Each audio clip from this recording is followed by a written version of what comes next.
Pero en los próximos versículos Pablo también nos muestra que necesitamos los unos de los otros para pedir que el Evangelio se extienda, y lo vamos a ver, versículos 3 y 4. Esto es lo que Pablo pide a la iglesia en Colosas, orando también al mismo tiempo por nosotros, para que el Señor nos abra puerta para la palabra, a fin de dar a conocer el misterio de Cristo, por el cual también estoy preso, para que lo manifieste como debo hablar. Y esto es lo que pide Pablo, que se abran las puertas del cielo para poder predicar el Evangelio. Colosenses 4, versículos del 3 al 4. Pablo pedía que los colosenses perseverasen en la oración para que pudiesen recibir la bendición de Dios y así poder comportarse tanto en el hogar como en el trabajo, siguiendo el orden que Dios quiere que sigamos. ¿Por qué? Porque eso es bueno para nosotros, en primer lugar. Seguir el orden que Dios quiere que sigamos es bueno para nosotros, pero también es una buena forma de introducir el Evangelio a otros. Y es que la mayor parte de nuestra vida la pasamos en el hogar y en el trabajo. El entorno familiar y el entorno laboral es nuestro principal campo misionero y todos sabemos lo difícil que es dar testimonio en la familia y en el trabajo. Por eso necesitamos la oración. Pero aunque nuestro comportamiento en esos ámbitos es una buena presentación del Evangelio, el Evangelio no es nuestro testimonio personal, ni nuestra conducta, esto hay que tenerlo claro. Ni tampoco somos nosotros mismos el Evangelio. El Evangelio es Cristo. Y si el Evangelio es Cristo, lo que tenemos que hacer es lo que pide Pablo. Presentar a Cristo. Esto es lo que pide Pablo. Este es el esquema que hoy vamos a ver. Fijaros, Pablo pide que se abran las puertas del cielo, orando. Primero, para tener oportunidades de predicar, versículo 3. Y segundo, para aprovechar esas oportunidades, versículo 4. Vamos a volver a leer los versículos del 3 al 4 que vamos a estudiar hoy. Dice así Pablo, que oréis también al mismo tiempo por nosotros para que el Señor nos abra puerta para la palabra, a fin de dar a conocer el misterio de Cristo, por el cual también estoy preso, para que lo manifieste como debo hablar. Muy bien, sin dejar de tener presente lo que sobre la oración hemos dicho hasta ahora, ¿no? Y que podemos resumir en que durante la oración Dios tiene muchas más cosas que decirnos a nosotros que nosotros a Él, lo cierto es que Jesús nos dijo que si dos de vosotros se pusieran de acuerdo en la tierra acerca de cualquier cosa que pidiesen,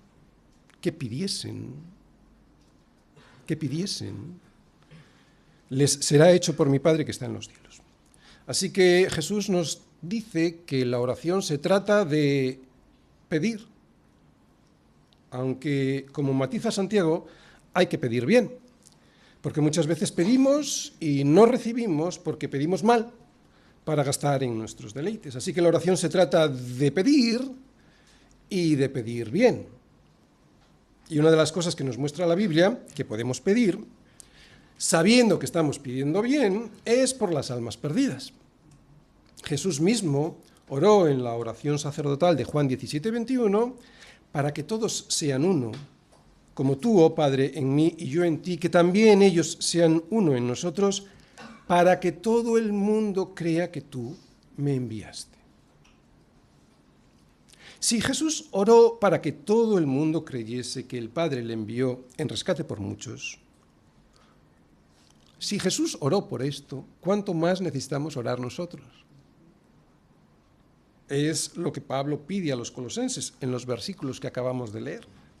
Y también en 1 Timoteo 2, versículo 1, cuando le pide a Timoteo, exhorto ante todo a que se hagan rogativas, oraciones, peticiones y acciones de gracias. ¿Por quién? Por todos los hombres. Es un misterio de la soberanía de Dios. ¿Os fijáis? Porque Dios es soberano. Es un misterio que nos pida, que se lo pidamos. Pero la Biblia nos exhorta a que oremos para que el Evangelio corra y la palabra sea glorificada. Es lo que les dice Pablo también a los tesalonicenses en su segunda carta. Allí Pablo dice, por lo demás, hermanos, orad por nosotros, para que la palabra del Señor corra y sea glorificada, así como lo fue entre vosotros. Es cierto que aquí, por nosotros, dice, orad por nosotros también estamos incluidos porque todos somos testigos de Cristo en un mundo que está en tinieblas. Es cierto.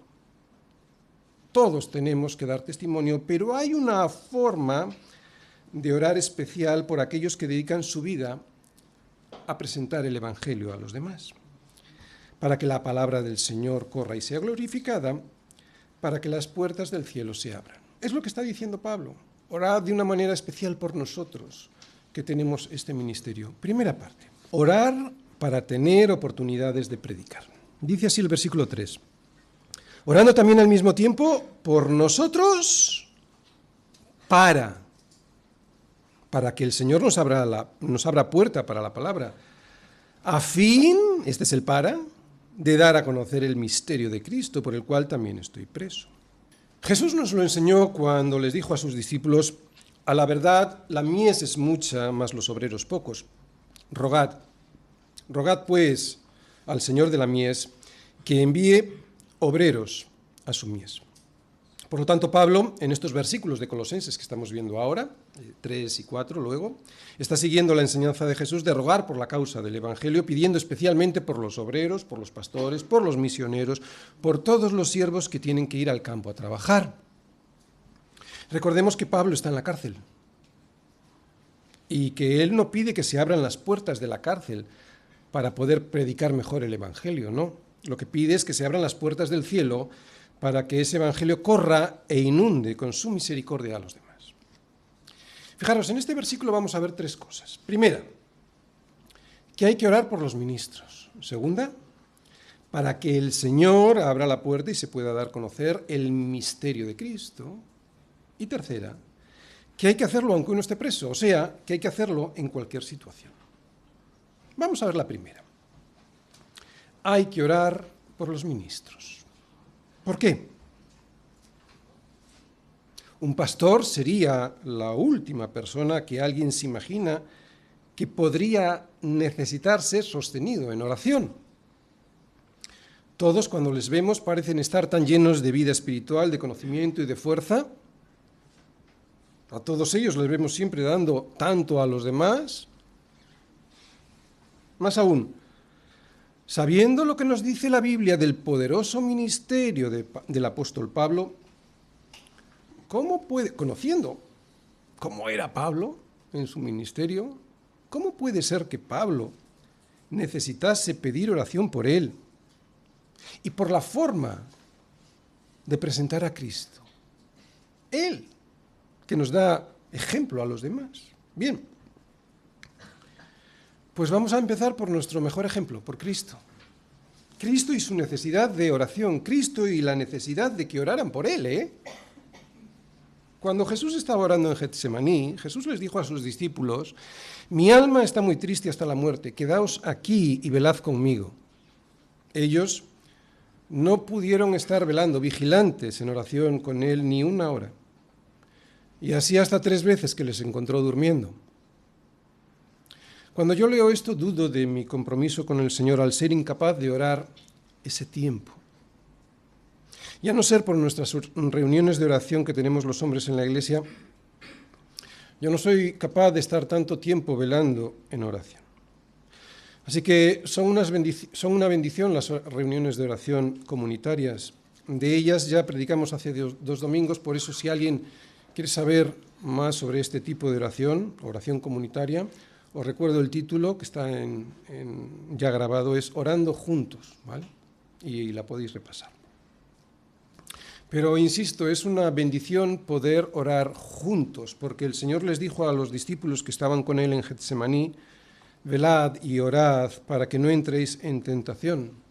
El espíritu a la verdad está dispuesto, pero la carne es débil. Y juntos se lleva mejor.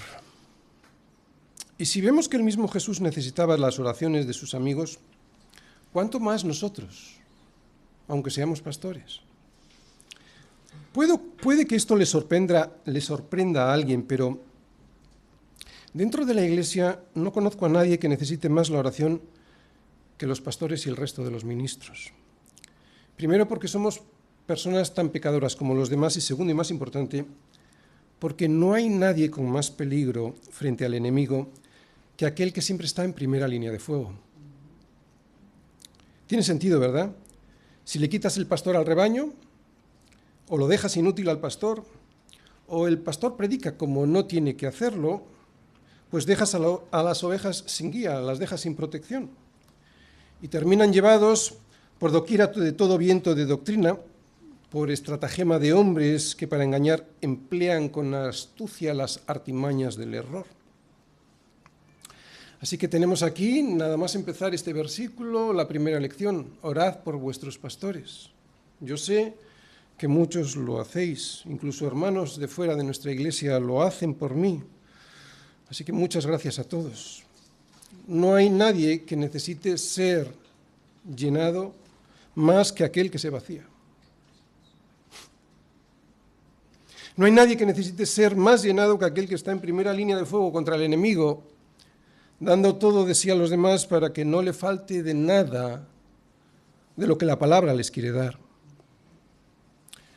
Los pastores también necesitan ser renovados, sobre todo los pastores, porque no hay nadie que esté más expuesto a la rutina, a la tentación, al desánimo, a los malos pensamientos, al error doctrinal, al abandono del ministerio que nosotros. El porcentaje de los pastores que abandona el ministerio no es alto, es dramático. Y esto es porque no es fácil ser ministro del Señor a tiempo completo. Así que necesitamos fuerzas. Necesitamos no desviarnos en nuestra vida personal y familiar. Necesitamos hablar la palabra como debemos hablarla. Y eso solo tiene una solución bíblica: la oración. Sobre todo la oración de los demás miembros de la Iglesia. Sería interesante ver cuánto del sostenimiento de mi ministerio se debe a las oraciones de los demás. Desde luego a mí me gustaría mucho saberlo. A veces lo intuyo, y sé que es grande porque no me explico cómo he podido llegar hasta aquí. Así que orad por nosotros.